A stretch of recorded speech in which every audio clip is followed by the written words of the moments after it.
Chrissie is hilarious. Chrissie, have you ever heard of the comedian Basha K. Ali? No, that sounds like something you yell out before you blow up a plane.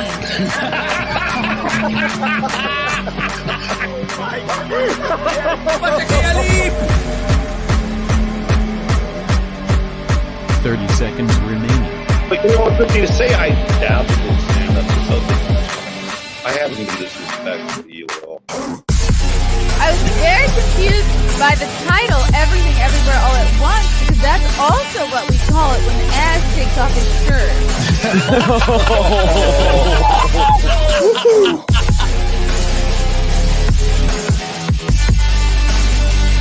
I shouldn't be up here. I should be in school on the other side of the ocean.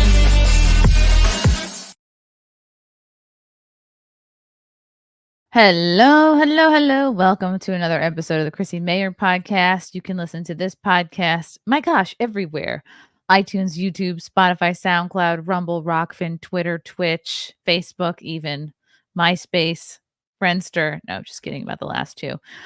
Before I bring on our fabulous guest, I will be doing another stand-up show in New York City, September 7th, Saturday, September 7th. I will be at the Cutting Room that is in Manhattan, I think in the 30s. I'll get the exact address for you. And as soon as there is a ticket link available, I will update my calendar. But yes. Also, October 5th, I'm doing another show in the Westchester area. So if you're an upstate New York person, I will see you at that. Yes. Okay. Without further ado, this is a case that we've all been following very closely, and that is the Karen Read trial. And to give us our updates, he is back. You know him. You love him. Aidan Kearney. Dr. Turtle Boy is back with us again. Thanks for having me, Chrissie. Thank you for coming back. My gosh. What a whirlwind this has been. It's been crazy. Just when there's never any downtime in this story, even when you think it's over, it's never really over. I don't think it's ever going to end at this point. I don't know. But tomorrow's a big day. There's a couple motions to dismiss. If I were to bet, I would say they're not going to get dismissed, just knowing this judge's history. But either way, it'll be interesting. Never a dull moment. Why don't you think it will be dismissed? And what about the judge's history is giving you pause? Well, she sucks. You know, she's completely in favor of the Commonwealth. Like, she's in the bag. She's a hack. She should have recused herself a year ago when the defense filed a motion to recuse after the brother of one of the witnesses, Sean McCabe, threatened to murder me and bury me in the judge's Cape Cod summer home. And how did he know that she had a summer home? But anyway, that's a crazy story, but she didn't recuse herself. She's never going to recuse herself. And, she's already denied motions to dismiss in the past. Everything that should be fair in this trial has not been fair. In particular, they didn't allow any evidence or any mention really at the trial of the fact that the investigation itself was under investigation by the FBI. Right. So like that never happened. So the people investigating the murder trial are under investigation themselves. So that was not allowed to be mentioned to the jury. And that would have changed certainly a lot of their perspectives, because that doesn't happen a lot. And, one of the things that stands out the most to me is that during the trial, there were the last two defense witnesses. They call them the crash daddies.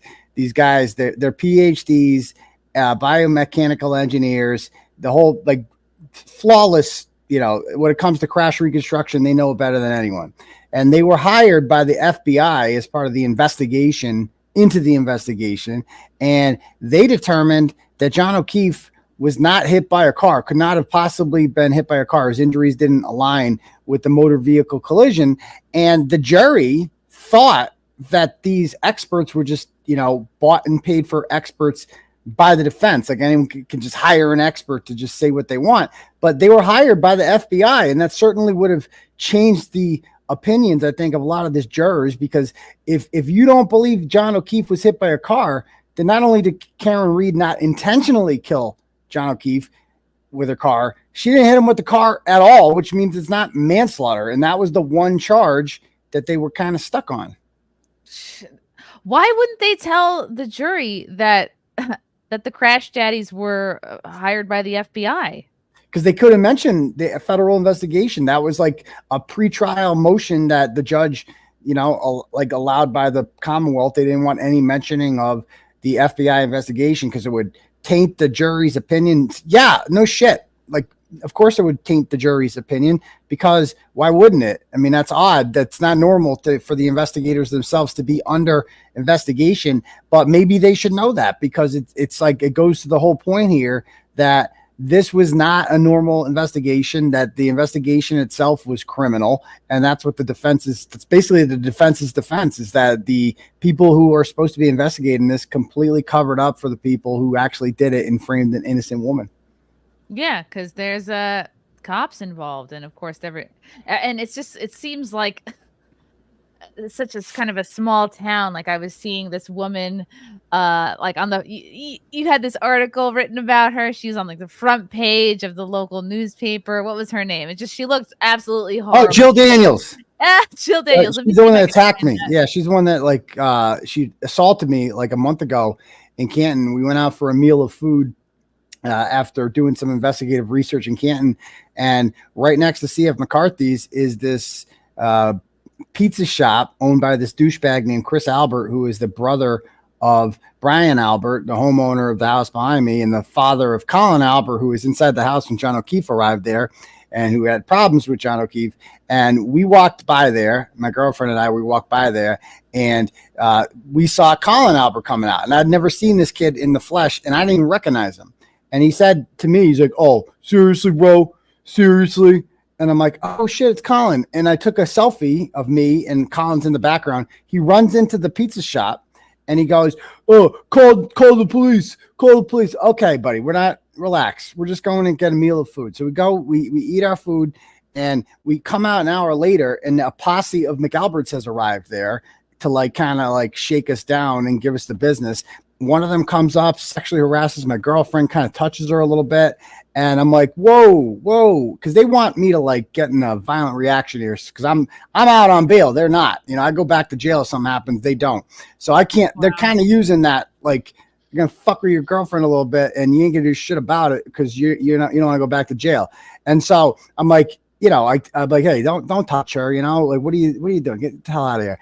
And next thing you know, I start filming it, and a pizza delivery guy named Jim Ferris, he drives a Prius. He comes over and he assaults me. He knocks my phone into the street, and I'm like, okay, now it's on. Then I start streaming it on Facebook, and a lot of people start watching. And this crazy woman named Jill Daniels, who is the sister-in-law of Chris Albert, the pizza shop owner, gets out, and she just runs over, and the video's crazy. She's like, "I am sick of your shit. I am so sick of your shit." And have you seen that video? I'm trying to pull it up right now. I'll get you the video. Okay. I'll send it to you in the private chat. Yeah, she just it's a must see if you haven't seen it yet. Let me get it to you. But yeah, she just comes up there, causes a huge scene. Actually, is this it? Where'd it go? I had it. Here it is. Let me send it to you, the private chat. It makes me want to move to Canton. I love this drama. I love small town drama, and I'm not getting it here where I live, or in New York City at all, because it's just too big. Yeah, there's nothing like this before. I mean, not all small towns are like this, but this one is, because it's run by. No, I remember you did. Yeah, you can start that from the beginning if you want. It's like the beginning. You did mention this last time. Oh, did I? Okay. But I love it. It's where they try to take your phone. Yeah, you've seen this then, yeah. Yeah. Really, bro? Really? So this woman, Jill Daniels, she's the one who gets up in your face, and then who is the guy who wrote an article? Basically, somebody wrote an article. Howie. So this guy Howie loses her mind. Yeah. So this guy Howie Carr, he's like a legend around these parts. He's a conservative talk radio guy, and he's wicked popular, big Trump guy. But he's been doing this for like 30 some years. He went after the Bulgers when they were kind of running South Boston a long time ago. And, he's like, and I'm kind of like the new Howie around here, I guess. And so him and I are buddies, and he has just been using the Boston Herald to just roast the ever loving shit out of these people for the last like 2 months. Like the cover photos that he's using on the cover of the Boston Herald during that time has just been iconic. Jeez, well, it's good. It's good to have friends. It's good to have at least a few people having your back. Yeah. So here's the interaction. Now all these people, I guess, know what the situation. Is there anybody in this city? I think it's on mute. Is there anybody in this city that is unaware of the case? Oh God, no.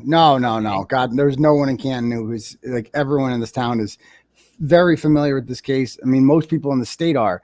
But like when I go out in Canton, like I stay out here for like an hour. And by the time I'm done, a huge mob of supporters has come from all over to take pictures with me, selfies, sign autographs, everything. And like everybody's going by honking in my favor. Like, so I'm not from this town. I live an hour away. Like these are the townies, but I'm much more popular than they are in this town. And it's obvious. Anytime I go down there, I got nothing but love in Canton. Okay, I'm gonna play a little bit of this. Yeah. Not as big a loser as this one. Oh, this is when they hit the phone out of my hand. These are the victims of witness intimidation I'm being charged with. Wow. Watch the guy on the right. Boom! Right out of my hand. Wow. Yeah. Right, you mentioned that's the guy that does the pizza deliveries. Yep, that's the Prius guy.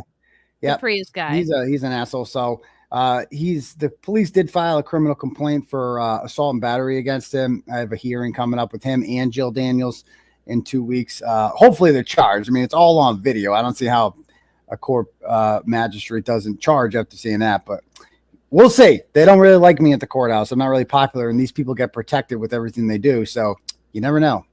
So this goes on, and then ultimately Jill gets in your face. Yes.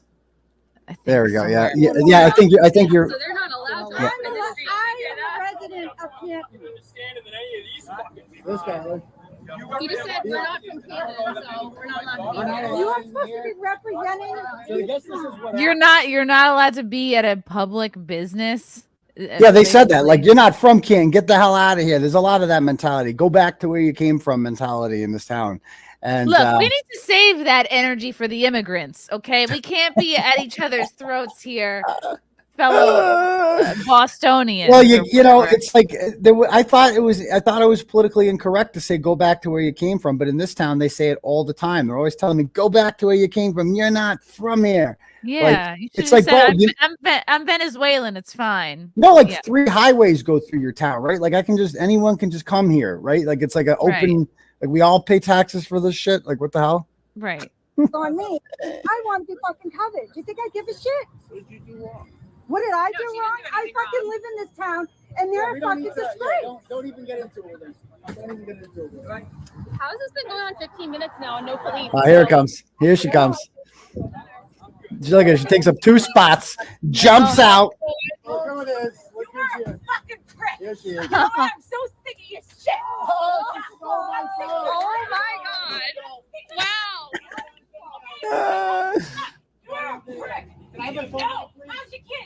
How's the kids? How's the kids? That's all she says to me. My How's the God. kids? How's the kids? She's unhinged. Yeah. Give him Fuck off, Big Bird. She yells. This is like when they know the whole world's watching. You look fatter than me. Everyone's fatter than you. You like 30 pounds. She's not very threatening. She's like 100 pounds soaking wet and just clucking away like an angry chicken. How did she show up out of thin air? I don't like. She saw that I was streaming down there, and it was immediate. Like instead of like saying like, okay, well, how am I going to handle this? She's like, you know what I'm gonna do? Pull up, bitch. Get in the car. We're going to go down there. You're going to drop me off. And I don't know what the fuck the plan is. I'm going to take his phone. And then I don't know where I'm going to go with there. But I'm just going to yell crazy shit, even though he's filming. And I'm going to give him the exact reaction he wants from me. And kind of just prove that we are violent sociopaths who can't control our temper. And, he'll look good in this. And I'll look like a douchebag. But fuck it. I'm going to do it anyway. And also, proving that I don't want to bag on female drivers, but yeah, she is taking up 2 spots. And She's the passenger. Like somebody gave her, like, I don't know who the driver was in this situation, but they should have been like, hey, Jill, maybe we should just take a deep breath. Take a deep breath. I don't think this is right. Maybe somebody texted her. I don't know. They were like, it was when I went inside for a meal of food for like an hour, like word spread around Canton that I was there. Like when I go to Canton, it's well known. And so like people, like the McAlbert mob was waiting outside for me. They were not there when I arrived. And for people that are new to this case, what is this woman, Jill, that's screaming at you? What is her relation to the case?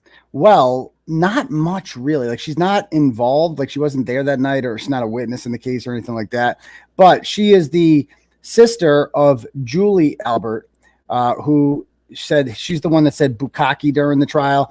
And she is the sister-in-law of Chris Albert, the owner of D&E Pizza, who, and she's the aunt, I guess, the godmother of Colin Albert, who is a witness in this trial and was inside the house when Chad O'Keefe was killed.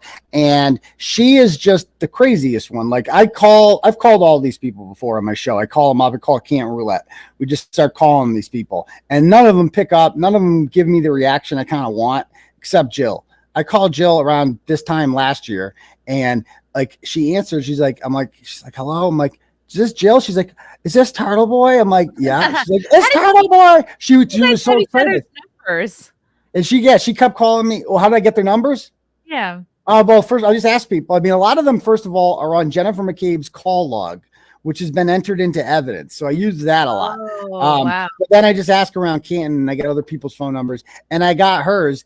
And so she's also kind of the connection between the Proctors and the Alberts, because she is best friends with Michael Proctor's sister, Courtney. They went to high school together. She was the maid of honor in her wedding. And so they kind of like bring the families together, which is why somebody like Michael Proctor would cover for the Albert family if they were involved, in a murders, because they're basically, one gigantic family. And so she's just nuts. And when I called her that one time, it was like an epic calling, and she just called me like, you're a turtle douche. You're a turtle. You're a turtle. No, shut the fuck up. She kept yelling, shut the fuck up. Shut the fuck up. And it's like, I'm like, whoa, easy, pussycat. And ever since then, she follows me around. She comes to where I'm at. She kind of likes it. Like she kind of likes being. I wonder if she has a crush. That's what a lot of people have suspected, that Jill Daniels has a crush on me. I think a lot of people, would agree with that. I had to tell her I'm not interested, because she looks like a beat up leather couch, or like a wallet that's been left out in the rain. She's only 43. Like that's a hard 43 right there. That's a grizzled McAlbert 43 if I've ever seen it. She must be like a long distance runner. I think that when you do a lot of running, that ages a person. It's not good on the skin. Everyone, I guess so. Just stop running. Okay. She's like a chihuahua. I know. She doesn't know what to do. She took the phone. Now she doesn't know what to do with it. She's like, what do I do? She knows I can't break the phone. Yeah. But she doesn't want to give it back. So she's just going to hang on to it for a while. I can't keep it. And then even these guys are like, bro, you got to give the phone back. You can't steal his phone. Are you kidding me? There you go. She just throws it in the dirt. Like, okay, fine. Thank you, Joe. And I was streaming live. I was still live when I got the phone back. So the live stream continued. I don't care, but guess what? I have a good heart. I have a good heart, she says. Where did that come from? I have wrinkles, but I have a good heart. Yeah, I don't know. I didn't say anything. I mean, I've made fun of her wrinkles before, but not during this particular time. She obviously watches like my show, and she gets it. She's just so mad. Like she just wants me to go away. But there's this pesky thing called the First Amendment that makes it very hard for that to happen. And but they've kind of been emboldened by these charges against me. Like I was charged with a shitload of felonies for basically asking these people questions. Like being anywhere near these people is dangerous, because they're the type of people that will say like, oh, he's intimidating me. I have emotional distress because this guy's near me. He wants me to change my testimony. That's the kind of shit that got me indicted in the first place. And because they are so close with the DA's office and the Canton police and the state police, and I'm the enemy of those institutions. I got to be very careful. That's why I film everything. I want it all on film because I don't want any he said, she said stuff. You need a body cam, Turtle Boy. Apparently, I mean that's my, I don't carry a gun around. I carry my phone because that's like the phone is more dangerous because people act differently when they're on the internet and they're on video. Like they act differently, and so this is my way to get people to behave better. It doesn't work with her. It doesn't work with her. She has like the antidote. So everybody else, it kind of gets their behavior to change a little bit. She has cameras on her. She gets even crazier, it seems. Yeah. You're gonna be without a boyfriend because this prick is going to jail. I mean, I'll be with my boyfriend longer than you will. You're just gonna die. Okay, don't even worry about it. Boyfriend's at 60. You're good. That's my girl from Meredith. So she's roasting her. Yeah, she's roasted. She's like, your boyfriend's going to jail. She's like, well, at least he's not going to be dead in a couple of years. But there's that.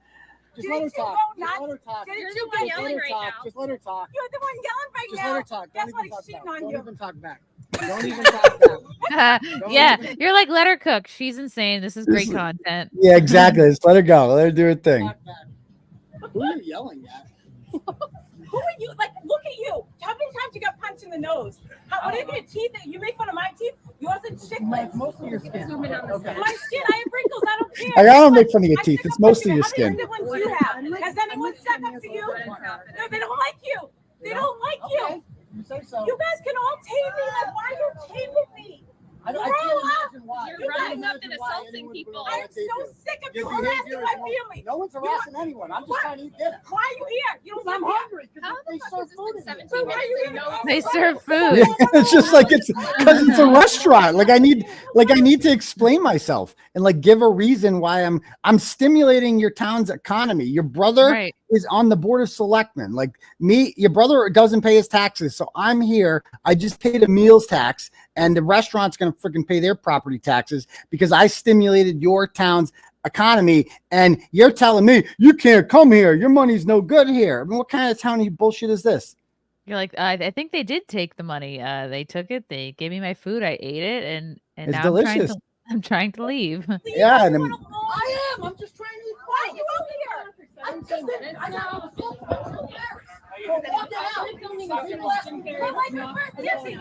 Jim Ferris comes Let's up to be me. human though. Let's be a person to person. Why are you so involved? Yo, now Why you are know how you so involved in my family's life? Why don't you Wow.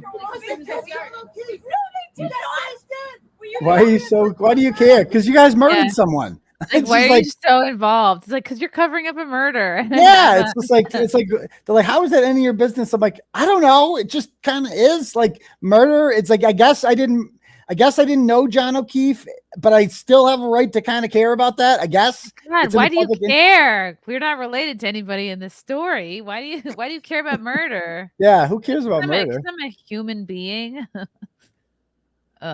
No, they did not. I was not there, but Colin was. I did not kill John. Colin was not there. If I were the person in this car, this Toyota, I would just like slowly roll down the window. I'd be like, all right, chill, get in the car. Yeah, this she doesn't getting do that. better. She's I not just surrounded honk. by people giving her good advice. That's for sure. Just a gentle honk. So you got assaulted. You got assaulted. I took his phone. That's why Ryan. Here we go. Finally, 17 minutes later, guys. Thank you. Like that's why he told me. Why do you care? You didn't know John. Why do you care? Right? Why do you care? You didn't know Wow. John. So like because I didn't know John O'Keefe, I'm not allowed to care about the fact that her family's involved in covering up his murder. Okay, because that's how it Wow. works. Yeah. Yeah, that's what we it were- comes down to.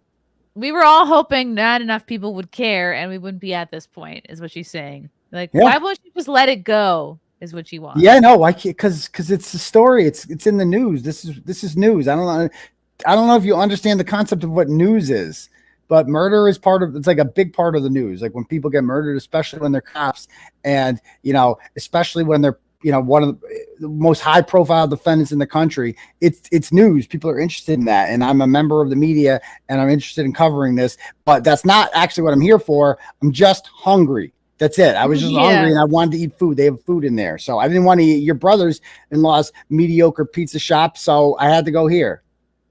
Yeah, she is really saying, why are you uncovering our murder? Right, because if they weren't guilty of anything, they all wouldn't be so unhinged. Right. Yeah. This is not how innocent people act. That's what it's like. They're proving my point for me. They're proving my point for me because if they were smart, they would just ignore me and I would just eat my meal of food and go on my way. But they couldn't do that. They just couldn't resist it. They had to come outside and start yelling Right. shit and call us losers. And, it's just like this bootleg Satrials, like the Sopranos sitting outside, It is. Yeah. Technic Generic here says, my balls are now much more confident after seeing Jill's wrinkles. Well, that's nice. That's lovely. Let's see if she says anything else. Wait, what? What? You know what? You can take me all you want. I don't care. I'll stick up for my family. I don't want to stop you. You got it. I always know the people that hate being recorded are the ones that say, tape me all you want. Yeah, no. Yeah. It clearly It's like- bothers I don't want to stop it. You're a fucking dick. Go away. Why are you here? She stole my camera out of. She drove up here, jumped out, and stole my camera. Don't you live in We Southie? got it on video. We got it all on video. Yeah, I grabbed your phone. I don't care. So, officer, we eat dinner here, minding our own business. Came outside after, right? And these guys are all sitting right here waiting for us. Yeah, so basically the cops come. The cops tell them that they're going to charge them, and they agree. I show them the video, and they say that they're going to charge them, and then they just file a criminal complaint. And so now a magistrate's got to decide whether or not they're going to be charged. But it's kind of open and shut. Like, you can't touch people like that. You can't take things out of their hand. You can't hit their phone into the middle of the street. It's just like you can't just because you're mad. Like, it's not how a civilized society is supposed to function. Reserve that kind of thing for your close family and friends, Right, exactly. Or John O'Keefe. I mean, that's it. I'll tell you one thing. It's like if they're willing to act like this in broad daylight, dead sober, in the middle of Main Street, think about what they would do to somebody, after drinking all day and all night, and a guy comes into the house and gets into an altercation, gets a little lippy with you. Then what happens? Behind closed doors, everybody's drinking. What could happen then?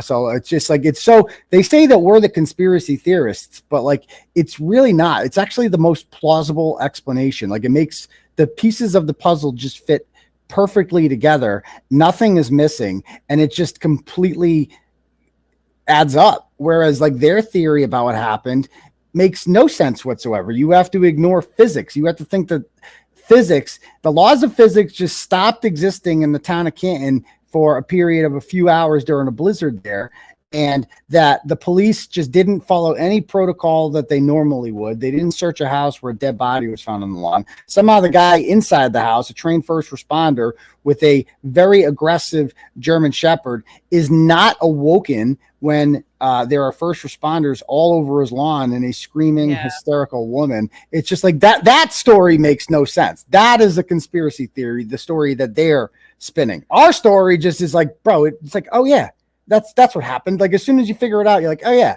duh, that's what happened. I don't know exactly what happened. I don't know like who hit him first or what the fatal blow is like. All I know is he went in that house, and when he came out, he was unconscious, and they threw him in the front of the lawn, and he died of hypothermia. That's all I know. And he was not hit by a car. So like, what the details about the exact, we'll probably never know that, because that's not our job to figure out. That's the police's job. And they're obviously like, fuck it, we're not doing that.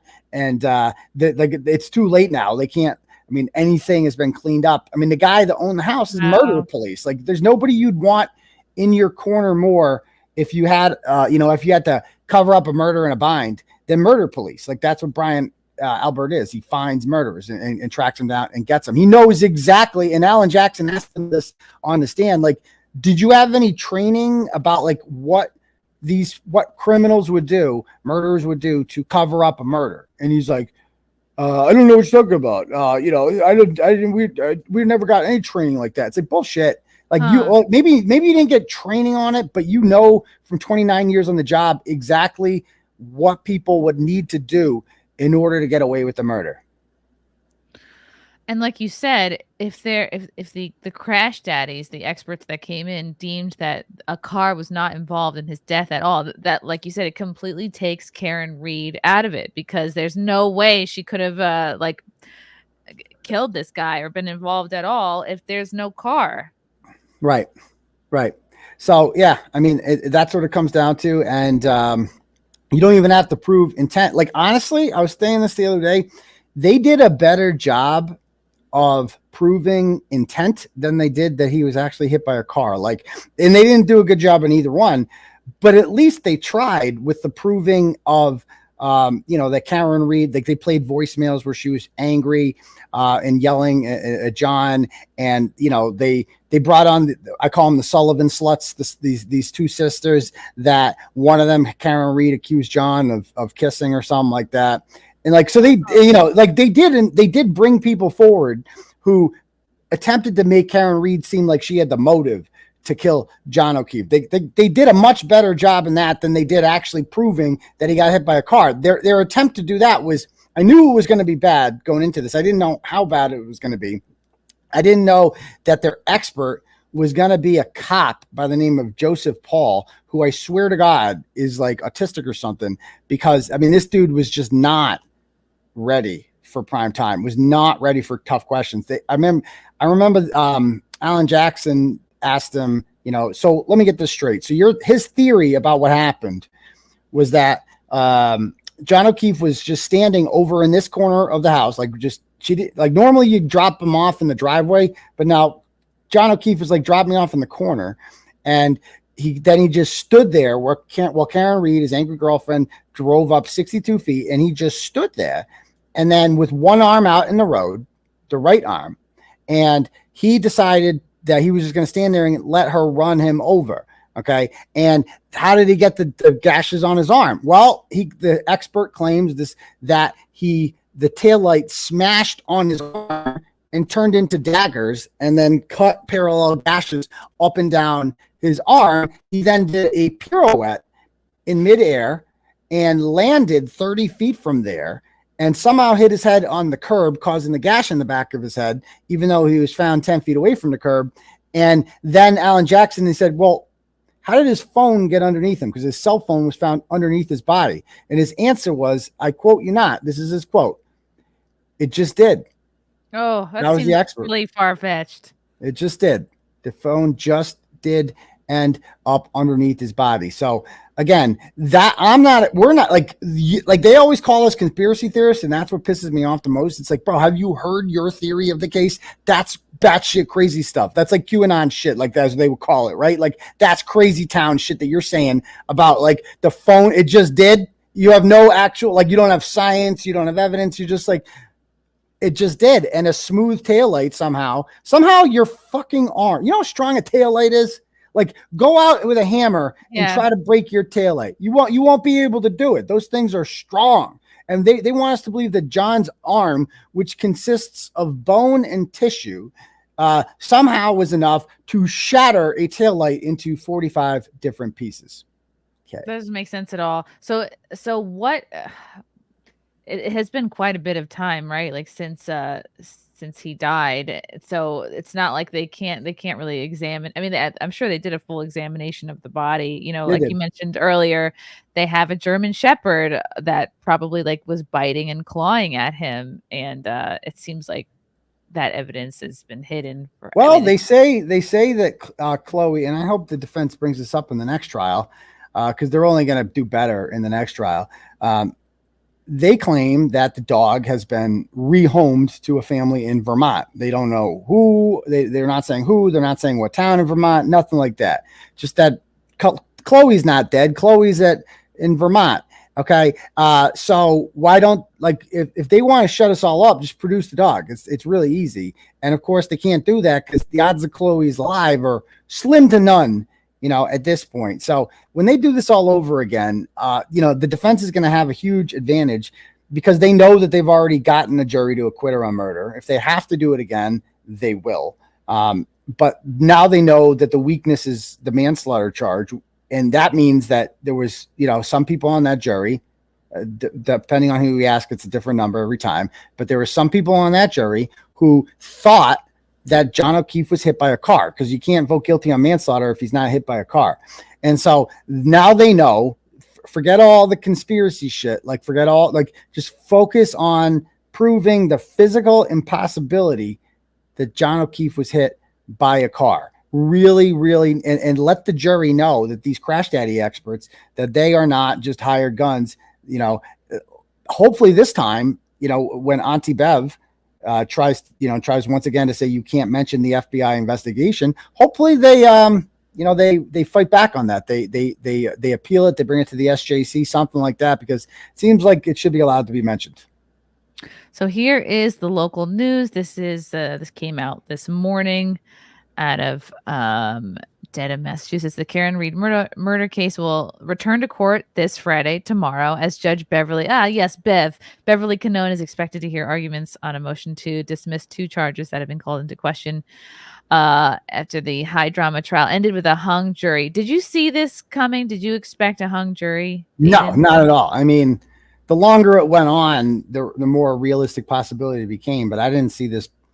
I thought this would be done within a day. I'm like, because how can anyone, after sitting through 10 weeks of that nonsense, possibly think that there is guilt beyond a reasonable doubt here? I mean, come on. Even if you're like up in the air on this one, you're like, I don't know. You can't be 100% positive that she did it. Like, you can't feel that comfortable sending a woman to prison for the rest of her life. I mean, that's a lot. That's a heavy burden to live with. Any normal non-sociopath would have a tough time sleeping with that.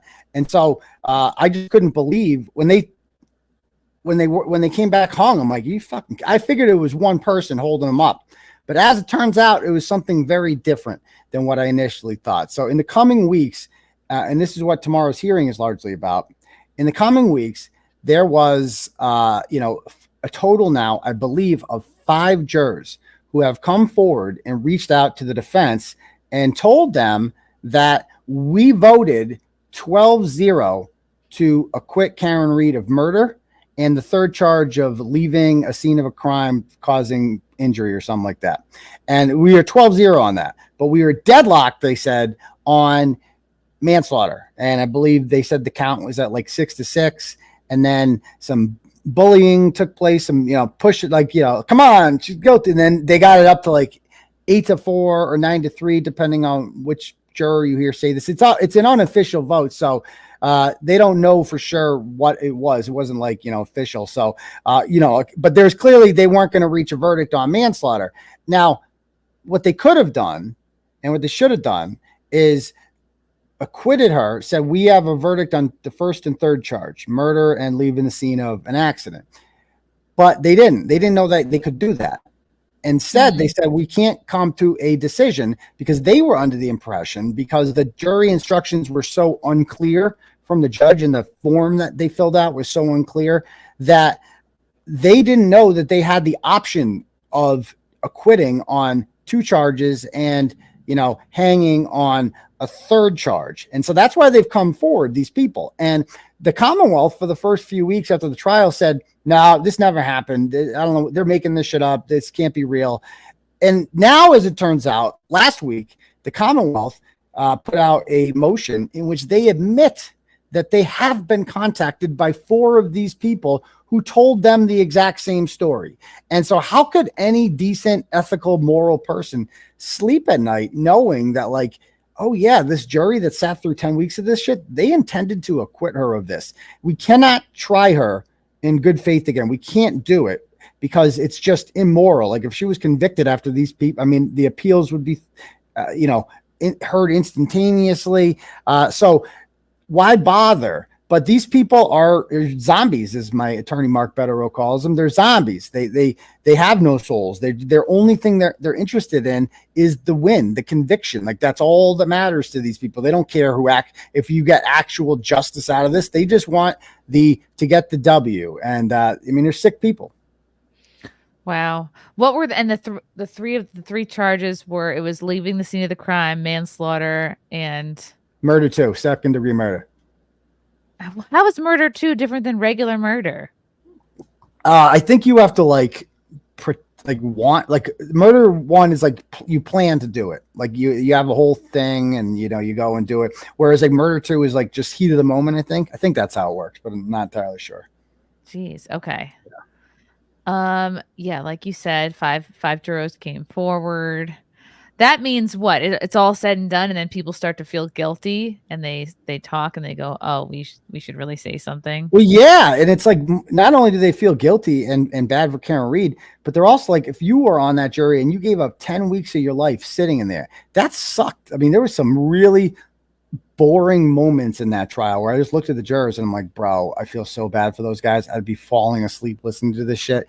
And the swamp ass, like, you talk about the swamp ass for a minute. That's a lot of sitting down in a chair all day. I would leave the courthouse feeling gross as shit. Like sometimes I'd be like, I felt better after like working out sometimes. Like I would leave that courthouse feeling nasty. And I could imagine how these jurors felt, and they did it every day for 10 weeks. And then they don't even get, it's like they don't even get credit for it. It's like you didn't even do anything. You ended with a hung jury. You don't even get credit for all the work you did. So if I was a juror, that's why I would be coming forward like, what the fuck? I gave up 10 weeks of my life for this shit. I don't even get any credit. You're just going to do it all over again. The fuck was the point of that? Jeez.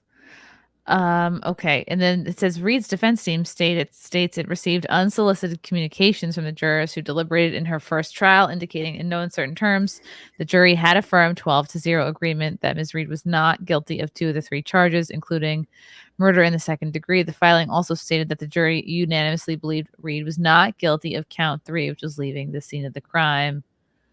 And here is, they've got a copy of the it's the motion to dismiss. Yeah. If you guys want to read it for fun, I'm sure it's many pages. Yeah, it's just basically outlines the fact that they've been reached out to by a number of jurors, and that they should dismiss it for that reason. The jury was only unable to agree on the manslaughter charge that Reed also faces in connection with O'Keefe's death in Canton of January of 22. Cannoni, I keep wanting to say cannoli, declared a mistrial after the jury sent her a note indicating they were at an impasse and future deliberations would be futile. It was the third note that the jury sent, saying they could not reach a unanimous decision during the 5 days. How did this happen, though? It just seems so obvious to me. But yeah, I mean, I think about all the, in order to believe that Karen Reed was guilty of manslaughter, you have to believe that John was hit by that car, which means that you have to believe that the Crash Daddy guys are paid liars, that the plow driver who swore and insisted that there was no body on the lawn at 2:30 is just wrong or blind or lying. You would have to believe that all 10 people who came out of that house and left that night didn't see John's body lying on that front lawn. That, like, you would have to believe all that nobody in that house heard a car crash. Nobody saw anything, that the Canton Police Department didn't find any pieces of taillight at 7 a.m. when they searched the scene, but it was really there. They just missed it all. I mean, the things that you would have to believe to actually be convinced beyond a reasonable doubt that Karen Reed committed manslaughter is just mind-boggling. Like, I've kind of lost. It's just like, now you realize, like, man, we got a problem with juries. It's just like, how could anyone be that stupid? Like, I just don't get it. And you also mentioned there was a guy inside who nobody thought to wake him up while this was all happening. Yeah, Brian Albert. That's insane. If there was like a commotion going on outside your house and like it involved somebody's death, like everyone in that house, unless you're like a kid or a baby, everyone in that house is going to be awake, being like, "What the fuck's going on?" So yeah, I mean, it's like, so you have to believe, if you were a juror and that you believe the manslaughter charge was, legitimate and she was guilty of that beyond a reasonable doubt, you have to believe that Brian Albert's story about sleeping through all this is legitimate. Like, and it's like, but come on, I can't believe that people are this stupid. Like, I really can't.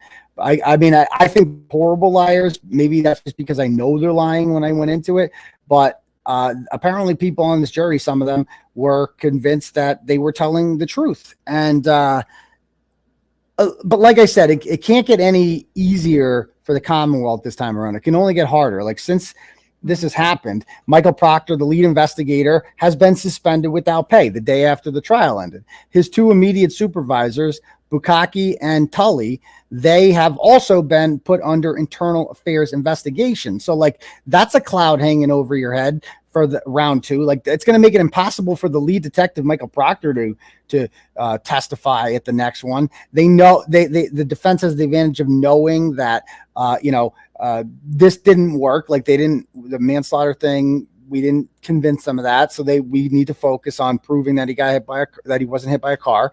And I mean, it's just like, it's not going to, and they're only doing this. Number one, they want the W. I still don't know to this day if they actually think they're going to get a win, or like, because they're really stupid if they think that, or what I think they're doing is they're just trying to appease the O'Keefe family and like make it seem to them like, oh yeah, we're going to keep trying. And then when she gets acquitted, they're going to be like, oh, she's OJ. Like they're already calling her like, the East Coast OJ. Like that's the plan here is, oh, she got away with it because she had a high priced fancy attorney. And then this blogger shows up and he starts influencing the jury and intimidating. That's the plan. Do you think that any of these jurors could have been compromised in any way? Because it does seem like common sense that she is not guilty, but I don't think so. I do know as a fact, according to one of the affidavits, that one of the jurors who was a not guilty on manslaughter, he changed his vote to he was one of the people who was 6-6 and then later like 8-4 or 9-3. He was one of the people that changed his vote to guilty, and he said that he was intimidated by Brian Albert. This is in an affidavit. So Brian Albert showed up on the final day of deliberations and sat with the O'Keefe family and just stared at the jury, at them, like taking mental notes of what they look like. And you're just like that motherfucker, like he's icy. He's an icy motherfucker. Like you're like, that guy, he scares me. Like he's one of those guys, like he's big, and he's just the fact that he's been a cop for 30 years and has connections, knows how to get rid of shit. You're like, that's a guy I would have messed with. Right. So it's definitely possible. Yeah. The defense has since filed 3 memorandums in support of dismissing the 2 charges, with the most recent coming on Monday. The memo stated that the jury had determined that even if Reed hit O'Keefe with her Lexus SUV, she did not realize that she did. Reed's legal team hopes to keep their client from being tried again on the same charges. The defense respectfully renews its contention that the jury acquitted Ms. Reed on counts 1 and 3, or alternatively, there was no manifest necessity for a mistrial as those counts. Therefore, double jeopardy, Reed's legal team stated. Double jeopardy is what? When you get tried for the same thing twice? Yeah, after you were acquitted. Prosecutors. Sorry. It's not like an official. I mean, that's the gray area here. It's like it's never happened before. It's not technically an official conviction because they didn't check the box. They didn't say. But they also didn't, there was a miscommunication. They didn't even know that was an option to acquit on one of the 3. And either way, like if the just thing to do would be to bring the jury back and just poll them and say, was it your intention to vote guilty or not guilty on the murder count? Poll all 12 of them. And if all 12 of them say, yeah, then it's not guilty. Then it's an acquittal. Then you can't go forward anymore. You have to drop the charges. But again, that's what you would do. That's what the Commonwealth would do. That's what the judge would do if they were actually interested in true justice, which they've proven time and time again that they're not really interested in that. Wow. Prosecutors in the murder case previously filed documents in opposition to the defense's post-trial motions to dismiss Reed's criminal charges, calling the claims made by Reed's attorneys unsubstantiated and sensational. Yeah, they're so sensational. First of all, they're pretty substantiated. They are sensational. I'll give them that. I mean, I don't know if that's the right word, but like this whole thing is sensational. But it's like it's not our fault that you guys literally created a Lifetime movie script out of like a real life murder case. Like I didn't create that. You guys created the sensationalism. We reacted to it. Right. Defense attorney said in a follow-up filing that the retrial of Reed should not be allowed, calling the state's continued push for a conviction in the death of O'Keefe grossly unfair. Canoni then indefinitely extended an order impounding the jury list from Reed's trial, citing one juror's credible and reasonable fear for their safety. Yeah. I mean, Well, actually, that was bullshit. So that whole thing. So one juror wrote a affidavit in which he said that he wants to have the names of the jury impounded because of fear of me. Like he said, he basically alluded that the whole thing was me, that I've threatened to say the names of jurors if they become public, to expose them and write about them. And he's going to be in fear and he's going to be beat up because I found out that the jury foreman, who was one of the guilty voters on manslaughter, is a former cop. And he's now a physician's assistant in Boston. And he's the one, I know as a fact, he's the one that wrote that affidavit. Okay. And wow. I know his name. Like, bro, I know your name, dude. I haven't said it. I could say it. Nothing is stopping me from saying it. Like the fact that it's impounded hasn't changed the fact that I looked on your LinkedIn, right? That I looked on your Facebook, that I sent you a Facebook message that you still haven't read yet. Okay. It's like, but like, I can't, like, I don't know what you think the point of this subpoena. I'm not a bad guy. I'm not trying to hurt anyone here. I don't want to, if the guy doesn't want his name out, then I won't say it. Okay. But this idea that I'm like this big bad intimidator and I'm so scary and I'm going to hurt you. It's nonsense. I didn't kill anyone. They did. You know, you should be much more scared of Brian Albert, who came there and stared you down and got your punk ass to vote guilty on manslaughter because you were scared of him. Admit it. Jeez. What a mess this is. From Bite, don't just say, yeah. Okay, I don't know how much of a contribution that is, but thank you, Bite. American Dreamer, have any of the jurors shared what Bev told them after? No, none to my knowledge, none of them have done that. I am in the process of attempting to speak with one of the jurors and maybe, just maybe, get them on my show in the future at some point. So we'll see. That would be great. From Master Goa. Good show, Chrissy. If you want to get this a little more reach, VTuber Kirsch is a big fan of Turtle Boy and would love to interview him about this too. Oh, are you familiar with this guy? No, are you? No. Should I Google him? Who is he? Yeah. Never heard of him. I don't even understand.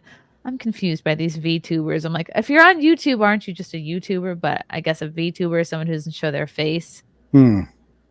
Which I don't trust. I like a face. Me too.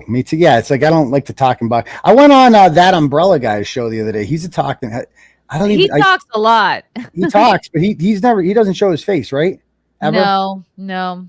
What's up with that? I mean, I don't know. I guess people that have jobs that they want to keep or something. I get it, but like if you're at his point, isn't that? I assume he's got like 400,000 subs. At some point, it becomes your job. Like you're a YouTuber. Right. Like I'm sure you make enough money that you can live off of this.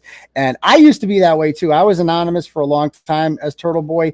I came out in like 2018, and it's been the most liberating thing because I just don't give a shit. Because when you're your own boss, no one can report you for anything. And once you let people know that I don't give it, like, yeah, this is me. I'm saying this. This is my name and my face. And so what? And they just kind of, they hold it over your head that like, oh, we're going to find out who you are. Well, why don't I just tell you who I am? I'm this person and these are my thoughts. And if you have a problem with that, you can go listen to something else. But it's a liberating experience. And I'd highly recommend everybody do it on the internet. I agree. Buzzing for Truth. TB, what about Fanning? Oh, yeah. So this is the new thing. So Lieutenant John Fanning is a homicide detective in the Norfolk County District Attorney's Office. He is one of Michael Proctor's bosses who was on a text thread with Michael Proctor in which Michael Proctor was saying, he called Karen Reed, he referred to as David Yanetti's retarded client and said he was looking for nudes in her phone. And John Fanning was on that group chat with a bunch of other troopers and didn't reprimand him or say that's inappropriate or anything like that.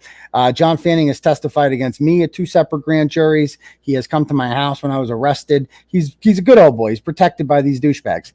Turns out John Fanning was in charge of jury security. He was in charge of overseeing the jury. And on the final day, there was a woman, I call her juror number 3. She looks like a sassy Pam Beasley kind of. And during the whole trial, she was very alert, very active.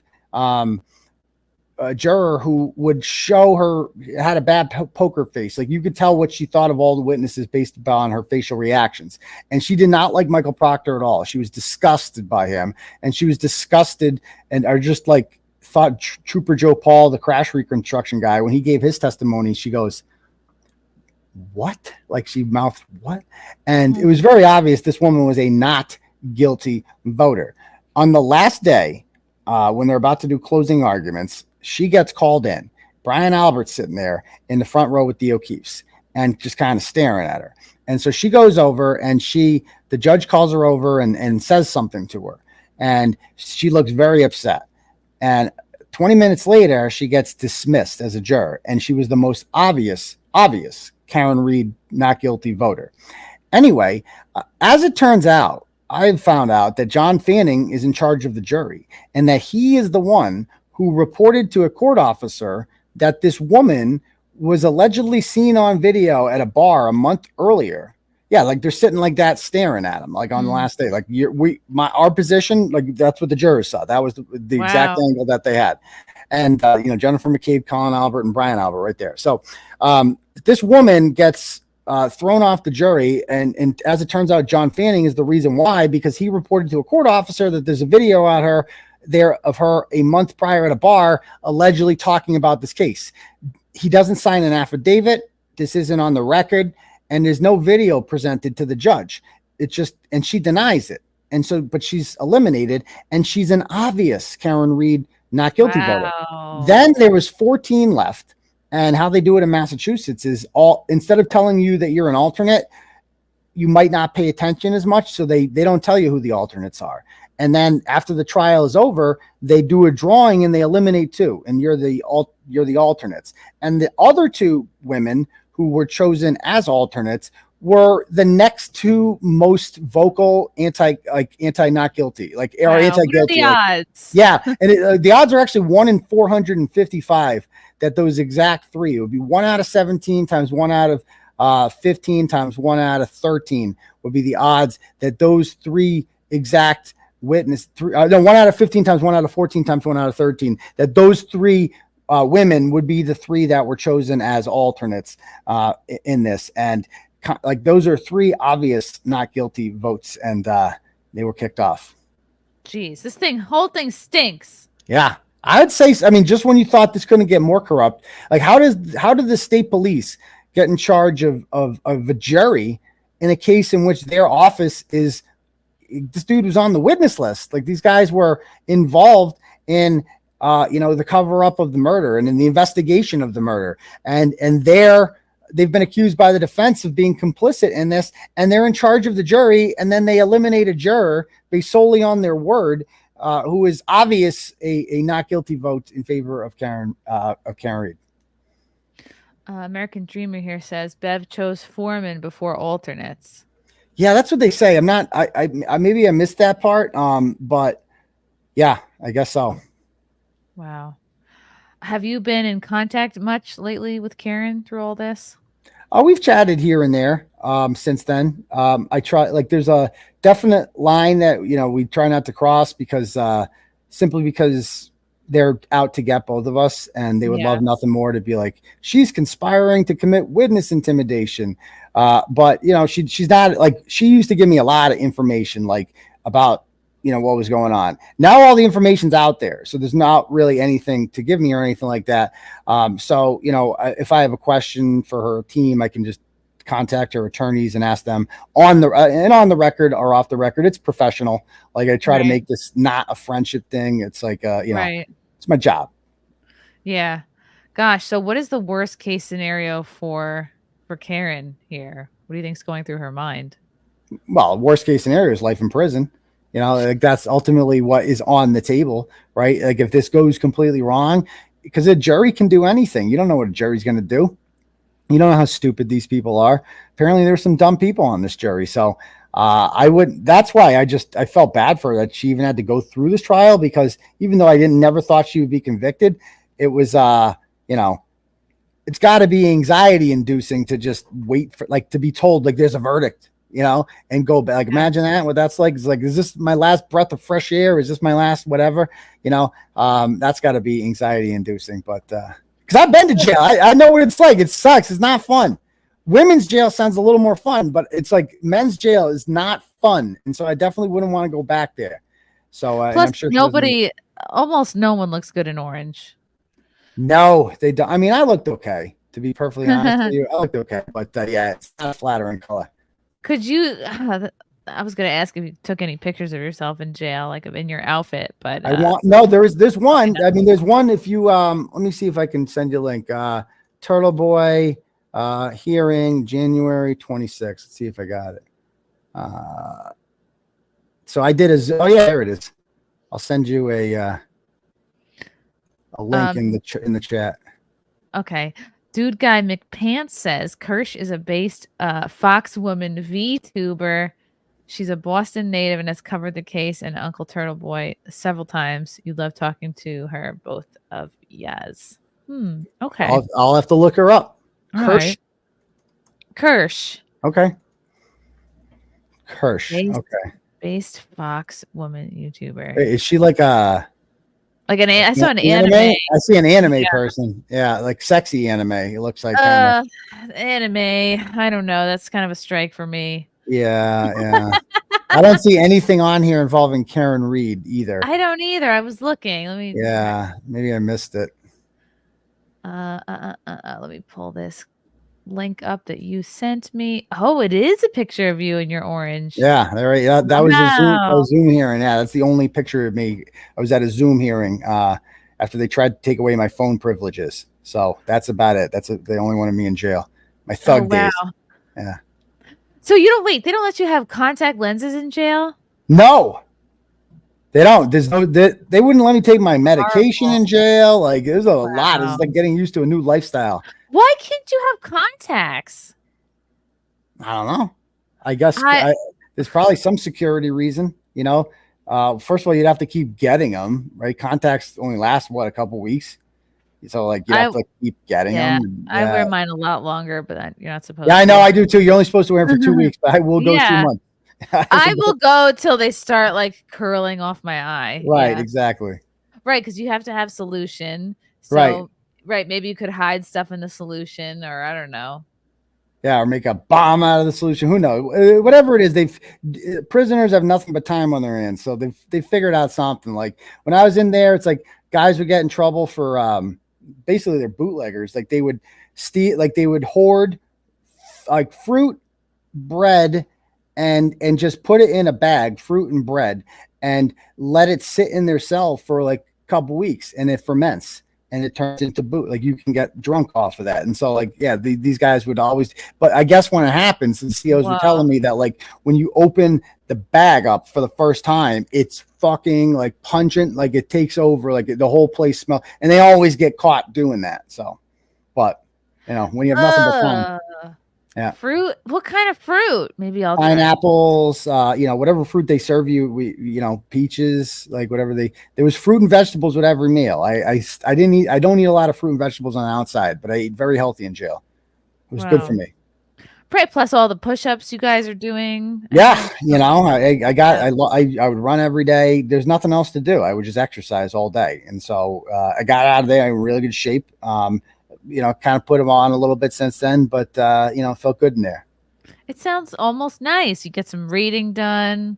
It was a ghetto vacation, I called it. Like, when will you ever have a chance to just sit there and just watch movies all day? Because that's basically what I did. They give you like a pad, and I was like the rich prisoner, kind of like I was the one with sugar daddies on the outside. Like, people filled my canteen up. Hundreds of dollars a week would just come into my canteen. So I could I could order whatever the fuck I wanted from the commissary and, watch as many movies as I want. So I'm like, you know what? That's the way I treated it. I'm like, I'll never, ever have this again where I have no responsibilities, nothing, where I can just sit here and watch movies all day. So I might as well fucking do it. Yeah, it's like a YOLPO. You're only in prison once. Yeah, hopefully. That's the plan. Hopefully. Wow. Okay. Well, that's enough motivation for me to never go to prison because I have really bad prescription, and I wouldn't want people to make fun of my glasses. So that's enough to keep me out of there. Yeah. So how's the baby, by the way? Good? Oh my gosh, he's great. We just went to his 4-month appointment. He's almost 17 Oh, pounds. that's another reason to stay out of jail. Also, the baby. The baby, of course, right. Yeah. The baby would be so upset. Be like, "Where is your mom?" And everyone have to explain to him jail, and he'd be like, "I don't know what that is." My kids didn't know. I didn't like I told them I was away for work, which I kind of was. Like I was in there because of what I do for work. Yeah. You know, because it's just like they're 6 and 8, and I'm not going to tell them like they'll forget about the time that dad went away for 60 days. They'll for business. Oh, and, 60 you know what days. I mean? Okay, yeah. I mean that's Yeah, like they'll never remember that when 10 years from now. But if they came and visited me one time, they would remember that forever. And like I'm not putting them through that. So I just told them. yeah. Be like, why is Daddy getting a tattoo over there in the corner? Exactly. Like, why does I don't know, Daddy just came back from his business trip telling us all to hang on to our soap. Yeah. I was like, I didn't go near any other prisoners. Like they would not let me near anyone because I was too high profile. They didn't want to, if something happened to me, they were worried I would write about it and expose them. And they were just like, so they kind of punished me by sticking me in medical by myself for 60 days. Just, you know, the other guys would get like, 8 to 9 hours of recess a day. You get to walk around, play basketball, drink coffee, whatever. Wow. Me, I got 3 hours because I had to do shit by myself. And, so I was basically in myself. So like all I had to do is call people, talk on the phone. What do you mean you're in medical? Are you in like the nurse's office? Yeah, basically. Yeah. I mean, well, except if the nurse's office was filled with junkies who are, because when people come in there who are addicted to drugs, you don't get to keep doing heroin in jail. Like you have to go expensive. Yeah. Well, it doesn't exist. So like you got to go cold turkey on that shit. And like, that's painful. Like that's an experience for some of these people. Like most people in there addicted to some sort of drugs. And like, I was in a cell and the guy next to me, they brought him in, there was his first day in. And what some of these guys do is they'll swallow a bunch of heroin in plastic baggies when they know they're going in and try to shit it out. But it comes up in the x-ray when you go through. And so this guy got set next to me and the CO's job was to sit there all day and just watch him and wait for him to take a shit. And like they was on shit duty. And I'm just like, oh bro, it was so bad. So I'm surrounded by people like that and nut jobs. And I'm just like the only normal person in medical. Like, bro, I'm in here for YouTube. And like, that's my crime. Like I'm a YouTube gangster or something. I don't know. Why couldn't they punish like the really bad inmates with like put them on the brown watch, like make them? That's what I said. Well, brown watch, they'd probably take it. You can't trust them. That's the problem. But then you gotta. I don't care if it's my favorite thing ever. Like if it's my favorite gummy, if it's been in someone's ass, like that's where I draw the line. Yeah, that's what she said, but it's like I've never done heroin. I heard it sounds excellent. Like what kind of a bag would not break down in your stomach? I mean, and then what if it does? Then you're dead. Yeah. I don't think they think that far ahead. No. But like I said, I mean, heroin has to be like the greatest thing ever because people lose everything over it. It's just like, and they can't stop. It's got to be, the most energetic, like the greatest feeling in the world is getting high when you're a heroin addict. So I guess so, that's why I'm never going to try it. That's why I'll never do it because I'm just like, and I've never even thought about doing it because I'm the type of person that's like, well, that was it's excellent. Too expensive. It'll ruin your plans. It'll make everyone in your family upset. Yeah, you steal people's bank cards. It's not good. Not good. God, is there anything I'm forgetting here, Turtle Boy? Any more developments that I have glossed over? No, I mean, there's always new shit all the time, but I think we got the gist of it. It's nice to come on here and have a chat. We have a hearing tomorrow in Dedham, and some of the McAlbert supporters have started to show up now. They wear blue, and we wear pink, and we're going to outnumber them, and it's going to be a very interesting hearing tomorrow. So I'm looking forward to seeing it. Can people come and watch this in person or on TV or on TV? Yeah, I mean, in person, the courtroom they put us in a small courtroom now because they don't want big crowds, and so it'll definitely be live streamed, and people can and will watch it. I'm sure all the media will be there covering it. I'll be inside the courtroom because I have a press pass, and it'll be moving up in the world. Oh, okay, very exciting. And where can people follow and support you? They can follow me on at Dr. Turtleboy on Twitter or tbdailynews.com. And I got a link to my Give Send Go for my legal fees on there. Or follow YouTube Live, Turtleboy Live on YouTube. Easiest way to follow the show. Wow. All right. Well, I'll definitely be watching along tomorrow. This is very interesting. I don't know. I hope justice is served. It seems so obvious to me that she's not guilty, but you and I both. This is interesting. All right. Thank you to everybody in the chat for your comments and questions. And we will be watching everything tomorrow. And best of luck to Karen. See you later, Turtle Boy. Until next time. Bye. Thanks.